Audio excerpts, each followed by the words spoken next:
Hello, আসসালামু আলাইকুম। এখন বড় মৌসুম চলতেছে। মানুষ সিঁড়ি আবাদ নিয়ে ব্যস্ত। মানুষের জমিতে এখন বড় ধান চাষ করেছে। দেখতে পাচ্ছি বড় ধানের জমিগুলো এখন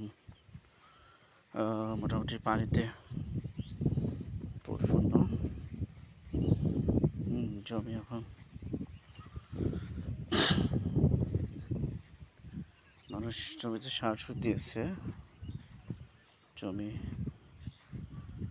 মোটামুটি ভালো অবস্থায় আছে।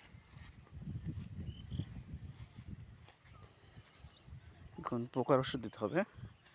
একটু পোকা লক্ষ্য করা যাচ্ছে মোটামুটি। এই হলো মানুষের বড় আবাদের এখন পর্যন্ত লক্ষণ ভালো। অনেক জোর আছে, তেজ আছে জমিতে। শেষ পর্যন্ত দেখা যাক কি হয়। এখানে একটা পুকুরের মাছ চাষের প্রজেক্ট আছে। এখানে মাছ চাষ করে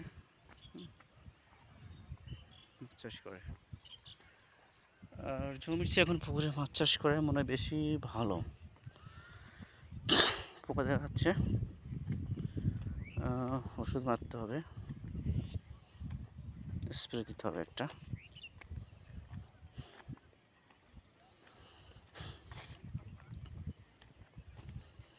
এই হলো অবস্থা।